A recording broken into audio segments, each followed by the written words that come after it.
تو یہ کرنی ہے. دوسری, آپ نے سعودی عرب میں مولانا توصیف الرحمان راشدی صاحب کا نام سنا ہوگا, جو اہل حدیث عالم ہیں. وہ پہلے بہت کلپ سخت قسم کے بنایا کرتے تھے, رفع الیدین اور وغیرہ وغیرہ. ہم بھی پھر آگے سے اسی اسٹائل میں جواب دیتے تھے. ایک دفعہ میں نے بڑے سخت لہجے میں بات کر دی, پھر مجھے خیال ہوا کہ یہ میری طرف سے زیادتی ہوئی ہے, تو میں نے ان سے معذرت کی تھی. ایک اور مسئلہ بھی چلا ہے. میرا ایک لطیفہ بہت گھوم رہا ہے, پرانا لطیفہ. میں اکثر یہ لطیفہ سناتا ہوں کہ ایک آدمی کو خواب آیا, یہ لطیفہ بھی دوبارہ سن لیں, تھوڑا انجوائے کریں گے آپ. ایک آدمی کو خواب آیا کہ ایک طرف جنت ہے, ایک طرف جہنم ہے. جب وہ جنت میں گیا تو دیکھا دال چاول پک رہے ہیں, جہنم میں گیا تو دیگ پہ دیگ. اس نے فرشتوں سے بولا, یار ہم نے تو کچھ اور سنا ہوا تھا دنیا میں, جنت میں دیگیں ہوں گی, یہ ہوگا وہ ہوگا, ادھر تو دیگ ہی نہیں ہے, سادہ دال چاول کھا رہے ہیں. تو فرشتوں نے کہا, اب 4 آدمیوں کے لیے دیگ پکائے گیا. مطلب جنت میں کوئی آیا ہی نہیں ہے. یہ جو اللہ نے وعدے کیے تھے جنتیوں کے, یہ تو جنت میں آئے تو نا پبلک.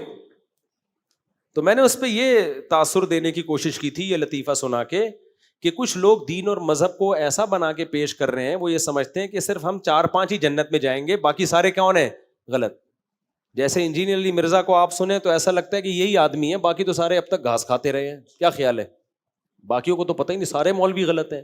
اسی طرح آپ جناب پروفیسر غامدی صاحب کو سنیں تو ایسا لگے گا بس یہی ہیں, باقی سارے کیا ہیں. تو اس میں نے 3-4 آدمیوں کو ذکر کیا, تو توصیف الرحمان راشدی کو بھی ڈال دیا اس میں نے, مولانا توصیف الرحمان. میں نے کہا 4 آدمی, جن میں ایک انجینئر علی مرزا, پروفیسر غامدی, اور تیسرا پتہ نہیں کون تھا, ایک ان کے داماد, اور مولانا توصیف الرحمان راشدی. اچھا, جب میں نے یہ بیان کیا تو اسی وقت میں نے یہ جملہ آگے کہا کہ مولانا توصیف الرحمان کا ان میں ڈالنا بنتا نہیں ہے. یہ میں نے کہہ بھی دیا تھا, لیکن وہ پتہ نہیں ایڈٹ ہو گیا, کٹ ہو گیا, یہ وہ بیان اب تک اپلوڈ نہیں ہوا. تو اب لوگوں نے وہ کلپ چلا دیا کہ 4 آدمی جنت میں جائیں گے, جن میں پروفیسر غامدی صاحب, انجینئر علی مرزا صاحب, پروفیسر غامدی صاحب کے داماد, اور چوتھے توصیف الرحمان راشدی. تو میرا مولانا توصیف الرحمان راشدی کے متعلق یہ موقف نہیں ہے, کیونکہ مولانا توصیف الرحمان راشدی صاحب ٹھیک ہے اہل حدیث ہیں, ان سے ہمارے کچھ فروعی اختلافات ہیں, اور اصل میں تو ہمارا ان سے اختلاف ہے شدت کا, کہ فروعی مسائل کو فروعی حد تک رہنے دیا جائے, اس کو ایک لمٹ سے. رفع الیدین شروع سے اختلافی مسئلہ ہے, آپ تو اس کو اختلافی بھی نہیں مان رہے نا, آپ ہمیں کہتے ہو اندھے مقلد, اندھے یہ, تو ان سے ہمارا اس نوعیت کے اختلاف ہے. باقی بیسک اصول وہ بھی قرآن کو حجت مانتے ہیں, احادیث صحیحہ کو وہ بھی حجت مانتے ہیں, اجماع امت کو وہ بھی حجت مانتے ہیں. تو ائمہ اربعہ جن کو ہم فالو کرتے ہیں وہ بھی حجت مانتے ہیں, اور اندھی تقلید کے وہ بھی قائل نہیں ہے, لیکن ہم بھی قائل نہیں ہیں. ہمارے اوپر غلط الزام لگایا جاتا ہے کہ ہم اندھے مقلد ہیں, ایسا نہیں ہے. کبھی خوشبو لگا کے آؤ تو ہم بتائیں گے اندھی تقلید اور تقلید علی وجہ البصیرہ میں کیا فرق ہے. تو وہ جو میں نے مولانا توصیف الرحمان راشدی صاحب کو بھی اسی کھاتے میں ڈال دیا, تو یہ غلط ہے. یہ میں مولانا توصیف الرحمان راشدی صاحب سے بھی معذرت کرتا ہوں, اور آپ لوگ کے سامنے بھی یہ کر رہا ہوں کہ مولانا توصیف الرحمان راشدی صاحب کا مولانا توصیف الرحمان راشدی صاحب کو غامدی سے جوڑنا ٹھیک نہیں ہے. غامدی تو بالکل ہی, غامدی صاحب کنٹرول سے باہر ہیں. وہ تو قرآن کی آیتوں میں تحریفات کی ہیں. احادیث کو جب حدیث اپنے مرضی کی ہوگی تو حجت ہے, نہیں ہوگی تو حجت. ان کے رسالے موجود ہیں, حدیث کی حجیت کا انکار کیا ہے. تو جو حدیث ہی کو حجت نہ مانے بھائی, وہ تو کہاں سے اہل سنت والجماعت میں داخل ہو سکتا ہے. غامدی صاحب نے داڑھی کا انکار کیا, بخاری مسلم کی متفق علیہ صحیح حدیث ہے, اعفوا اللحیٰ. غامدی صاحب نے عیسیٰ علیہ السلام کے آسمانوں پہ زندہ ہونے کا انکار کیا, حالانکہ یہ اہل سنت والجماعت کا اجماعی عقیدہ ہے. جب کسی مسئلے پر اجماع ہو جاتا ہے, اس مسئلے سے انحراف جائز نہیں ہوتا. قرآن میں بھی ہے, احادیث ہیں بہت ساری کہ عیسیٰ علیہ السلام آسمان پہ زندہ ہیں اور قرب قیامت میں نازل ہوں گے. یہ تو اہل سنت والجماعت کے بنیادی عقائد ہیں.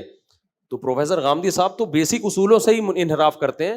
تو اور انجینئر علی مرزا تو صحابہ کرام پہ جو بے ادبی آئے ہیں, تو اہل سنت والجماعت تو کسی صحابی کے لیے ایک معمولی سا بھی گستاخانہ لفظ استعمال کرنے کی جرت نہیں کر سکتے. تو مولانا توصیف الرحمان راشدی صاحب کبھی صحابہ کے بارے میں وہی عقیدہ ہے جو ہمارا عقیدہ ہے, اور تقدیر کے بارے میں وہی عقیدہ ہے جو ہمارا عقیدہ ہے, حیات عیسیٰ کے بارے میں وہی عقیدہ ہے جو ہمارا عقیدہ ہے. تو ان سے ہمارا اختلاف اس سنگین نوعیت کا نہیں ہے. تبھی ہمارا موقف یہی ہے کہ اہل حدیث جو ہے وہ اہل سنت والجماعت میں شامل ہیں.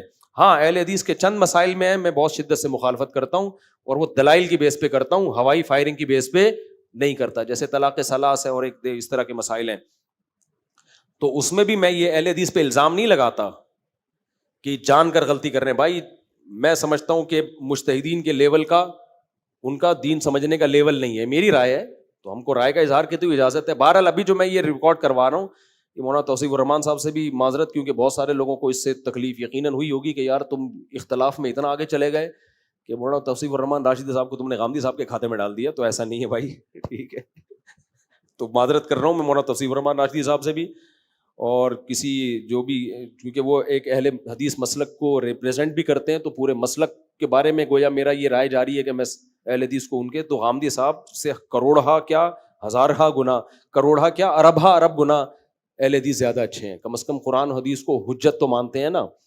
تو غامدی صاحب تو غامدی صاحب کے جو حدیث غامدی صاحب کو فیور دے رہی ہوگی سبحان اللہ, جو ان کے اگینسٹ جا رہی ہوگی تو حدیث ہی حجت نہیں ہوگی. تو بہت کچھ گڑبڑ کی ہے, صرف اخلاق اور ایٹیٹیوڈ ہے غامدی صاحب کا جو سیکھنے کی چیز ہے ان سے.